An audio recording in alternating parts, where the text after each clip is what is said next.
kebutuhan mereka sangat mendesak untuk hidup sehari-hari, ya mereka apa boleh buat. Bahkan mereka mengambil pada lahan yang sudah kita punya.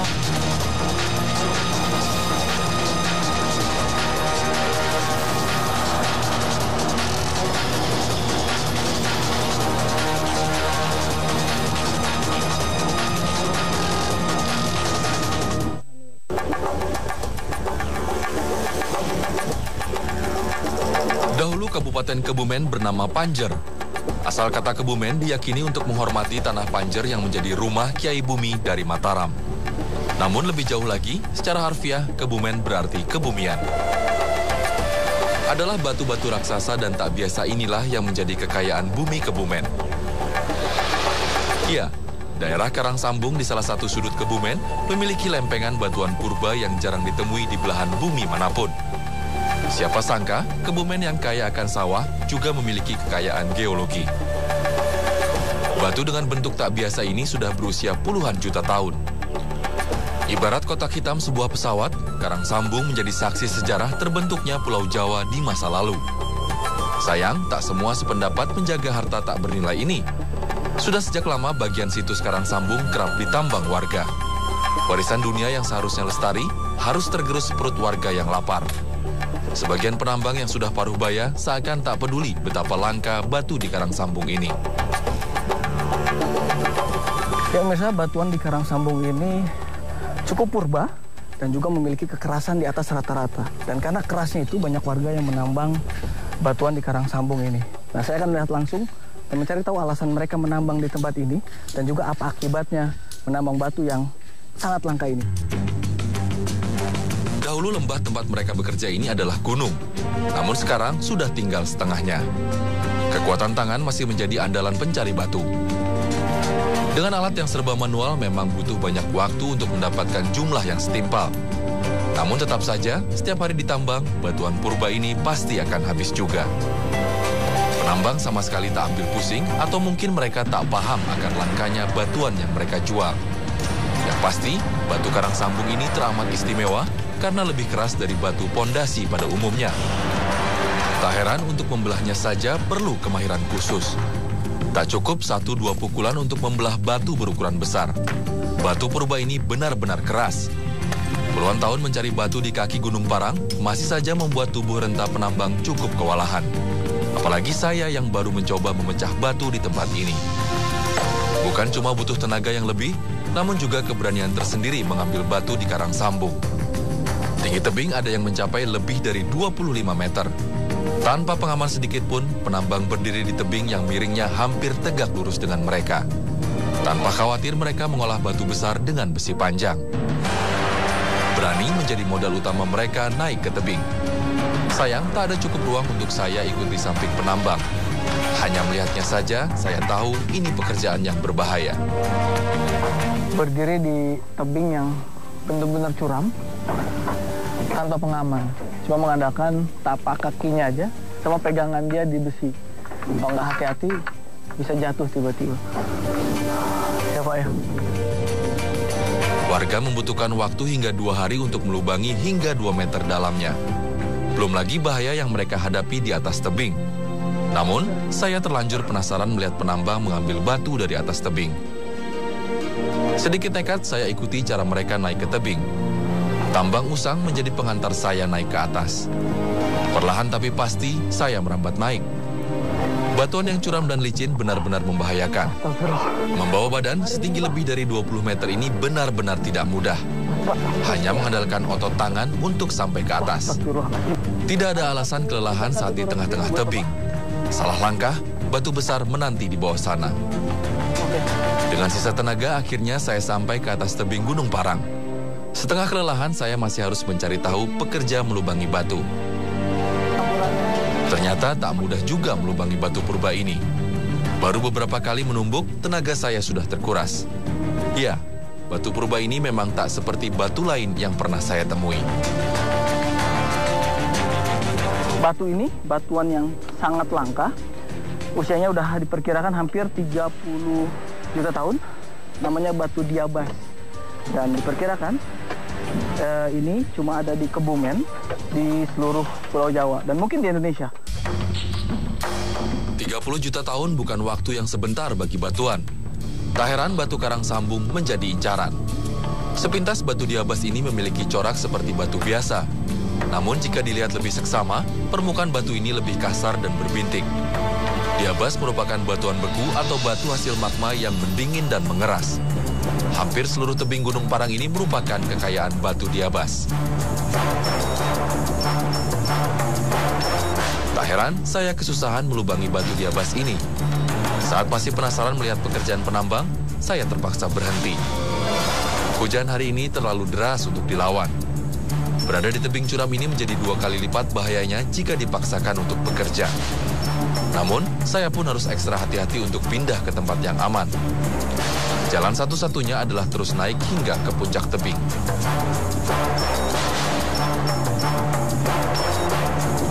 Hujan yang membasahi karang sambung perlahan reda. Saat hari mulai cerah, penambang sudah bekerja kembali. Kali ini saya tak cukup bernyali untuk ikut ke sisi tebing. Tanahnya terlalu gembur usai hujan sebelumnya. Alhasil, hanya penambang saja yang bekerja. Untuk menjatuhkan bongkahan bawah, penambang terpaksa menggunakan peledak. Perlahan tapi pasti, mereka memadatkan peledak buatan ke dalam lubang. Saya hanya bisa menyaksikan penambang membuat persiapan ledakan dari bibir tebing. Sambil terus bertanya, akankah batuan purba ini hancur berkeping-keping atau sanggup meredam ledakan? Pemandangan yang ironis antara batuan purba yang seharusnya lestari, namun juga harus terus mengisi perut penambang. Setelah memastikan semua bahan dan kabel terpendam, penambang bergegas ke atas. Setelah semua siap, penambang segera memberikan aba-aba agar tak ada penambang lain di area ledakan. Menggunakan baterai kecil yang sudah usang, kabel segera terhubung.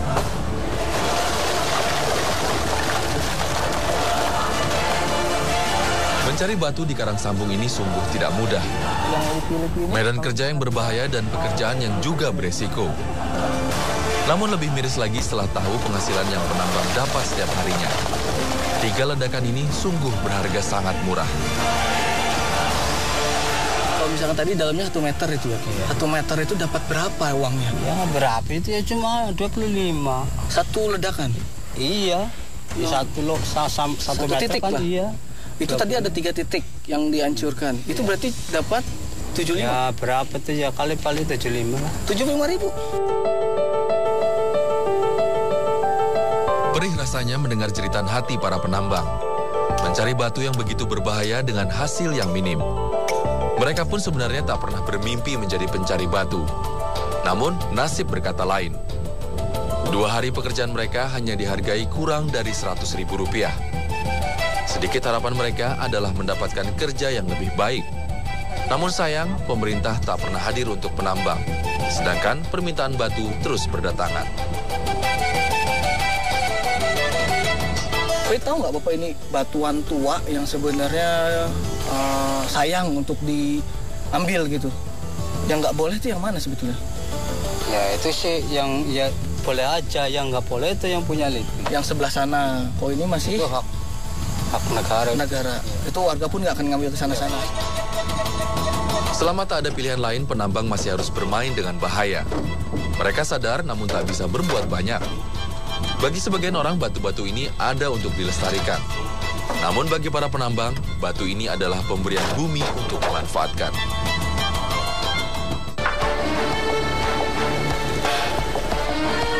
Ancaman rusaknya alam di karang sambung tak hanya datang dari penambang batu. Sungai Lok Ulo yang mengalir di kawasan ini juga terancam. Setiap hari, puluhan truk pasir mengantri untuk segera diisi. Bertahun-tahun diambil pasirnya, Lok Ulo tak pernah separah saat ini. Kini hampir di sepanjang karang sambung terdapat penambang pasir. Hukum rimba berlaku di antara penambang pasir. Siapa yang cepat, dia yang dapat. Mau tak mau mereka pun menggunakan alat sedot yang mengambil sebanyak mungkin pasir seharian. Belalai dari mesin penyedot tak henti-hentinya memuntahkan pasir. Semakin banyak pasir, semakin tebal saja rupiah yang mereka dapatkan.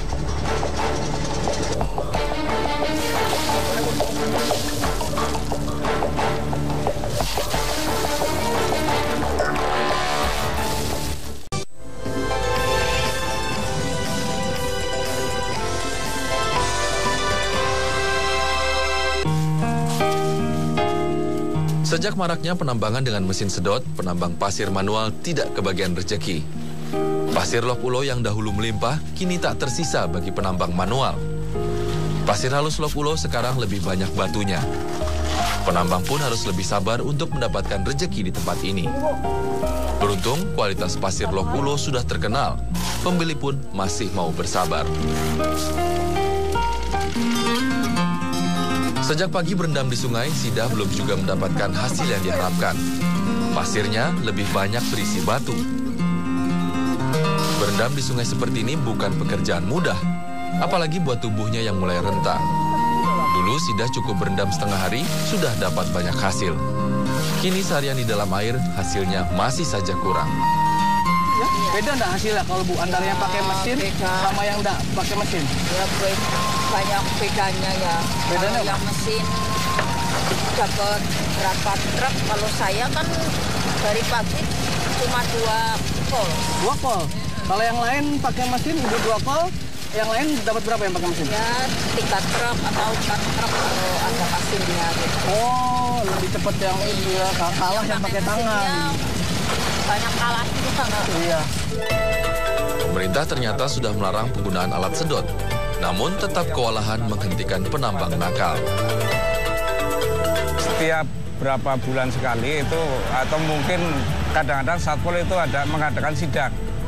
Pernah diadakan penyitaan alat-alat mekanik sebagai shock terapi lah. Tapi sampai saat ini pun sudah berkurang. Paling ada yang bandel itu pun masih PR-nya Satpol. Yang pakai manual itu justru malah diharapkan karena akan membantu masalah sedimentasi. Oh, justru memang bagus kalau yang pakai manual.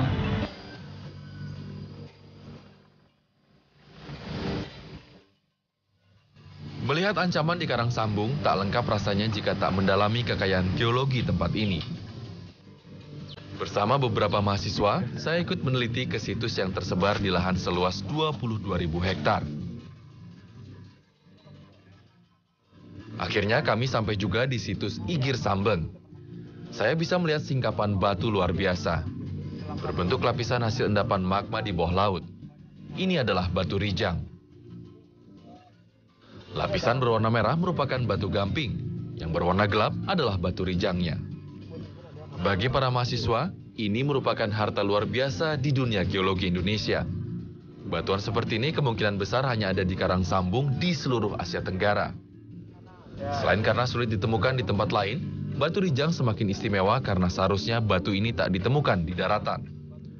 Batu rijang terbentuk akibat gesekan lempeng benua Eurasia dan lempeng Samudra Hindia Australia yang kemudian mengangkat dasar lautan. Ya, batu rijang ini seharusnya berada di dasar lautan. Dalam batu rijang juga ditemukan fosil radiolaria yang menunjukkan tempat asal di dasar laut dan usia batu ini. Batu rijang ibarat fakta yang menunjukkan kalau Karang Sambung ini adalah dasar lautan yang kemudian terangkat. Memang terlihatnya ini hanya batu biasa, namun ternyata batu ini adalah batu rijang namanya. Batuan yang sebenarnya berada 6.000 meter di bawah laut. Dan sekarang ada di atas bukit. Usia terbentuknya ini sampai 80 juta tahun yang lalu. Dan ini cuma ada di Karang Sambung. Batu rijang juga menjadi simbol penting kejadian purba di bumi ini. Dengan batu ini, peneliti bisa belajar umur batuan dan berapa lama pembentukannya di bumi. Benar-benar harta tak ternilai bagi kekayaan geologi negeri ini. Ada beberapa titik singkapan batu rijang di Karang Sambung, mulai dari yang berukuran sedang hingga yang jauh lebih besar. Semua batu rijang yang muncul ke permukaan di Karang Sambung ini merupakan batuan yang dilindungi dan hanya bisa digunakan untuk kepentingan pendidikan. Setelah puas mempelajari batu rijang, kami masih harus berjalan kaki lagi hingga sampai ke tepi sungai. Warga menyebut situs ini dengan nama Watu Kelir. Di tempat ini lain lagi kekayaan batuan Karang Sambung.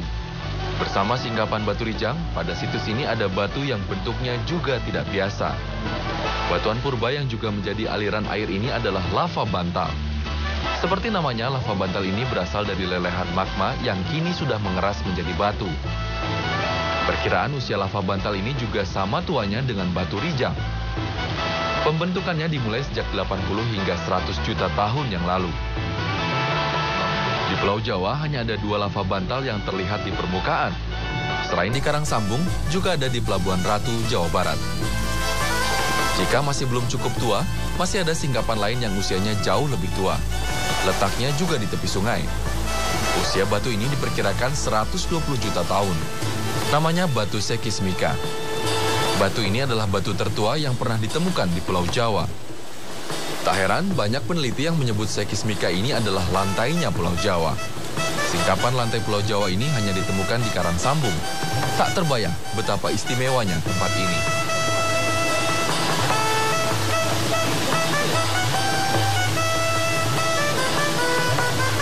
Usia yang cukup tua menjadikan batu di Karang Sambung lebih keras dari batu lainnya. Sayang, ini juga yang membuat batuan Karang Sambung terancam. Hingga kini penambangan batu masih saja marak. Antara kelestarian dan perut yang lapar. Sosialisasi sudah tak berhasil membuat penambang beralih. Bahkan Lembaga Ilmu Pengetahuan Indonesia terpaksa membeli tanah yang biasa ditambang agar tak terus tergerus. Dan usaha yang terakhir adalah kita beli. Dibeli? Ya. Berarti sebelum-sebelumnya sosialisasi kan ternyata masih ada ini, Pak? Ya. Ternyata masih belum terlalu ampuh, ya? Ya, mungkin karena, ya mohon maaf, ini karena kebutuhan mereka sangat mendesak untuk hidup sehari-hari ya. Mereka apa boleh buat, bahkan mereka mengambil pada lahan yang sudah kita punya. Penanganan tambang batu di kawasan Karang Sambung memang serba salah. Sekalipun LIPI sudah membeli lahan yang biasa ditambang, itu bukan jalan keluar. Yang jadi masalah, penambang tak punya ladang rezeki lain. Pemerintah pun tak bisa berbuat banyak, hanya bisa melarang penggunaan bahan berbahaya. Masih ada seperti ini, ada tindak lanjut nggak sih, Pak, dari pemerintah sendiri, Pak? Ada, dengan adanya pembinaan, sosialisasi. Gitu. Bahkan ini ada grup penambang yang saya arahkan untuk izin ke Polda untuk penambangan pakai peledakan. Menambang batu sejatinya pilihan terakhir para penambang. Bukan larangan yang mereka harapkan, namun ladang rezeki baru yang lebih aman. Jika pemerintah turun tangan, niscaya dengan senang hati mereka beralih profesi.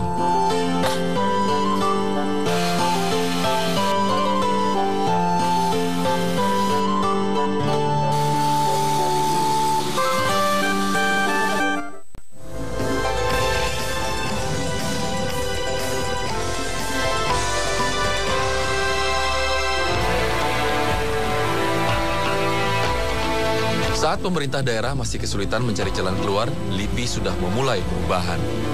Dengan dukungan sedikit peralatan, warga di Karang Sambung mulai mengenal manfaat lain dari batu.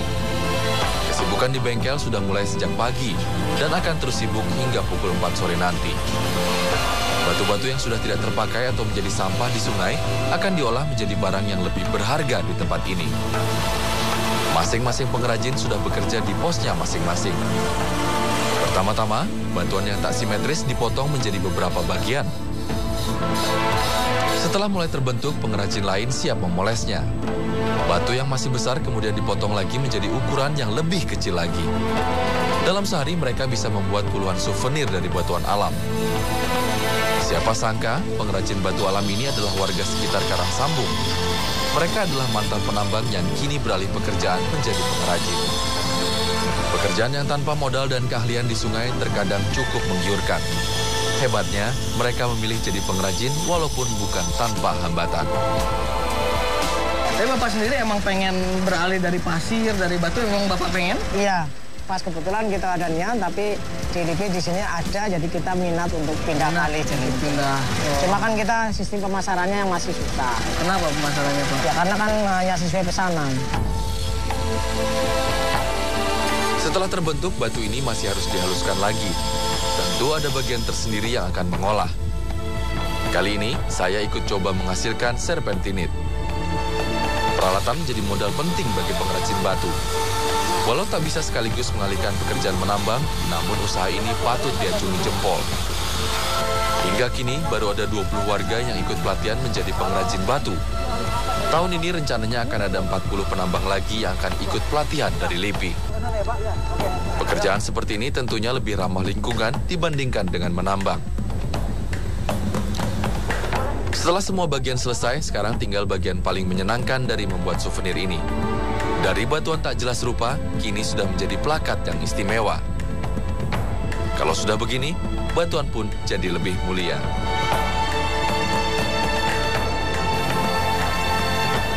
Ya pemirsa, batuan di Karang Sambung ini ditambang dengan harga yang sangat murah. 300 ribuan saja per satu truk. Namun dengan adanya upaya membuat souvenir seperti ini, jadi jauh lebih berharga. Untuk satu souvenir ini saja bisa dihargai sekitar 200 ribu rupiah. Dan ini jelas lebih bersahabat dengan alam dan juga jelas lebih mengubah sampah menjadi rupiah.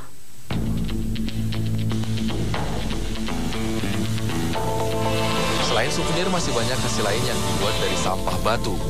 Alat peraga pendidikan hingga hiasan rumah pun ada di sini. Satu kekayaan Karang Sambung yang juga layak dihargai. Hebatnya lagi, harta batuan purba di sini pun niscaya lebih lestari.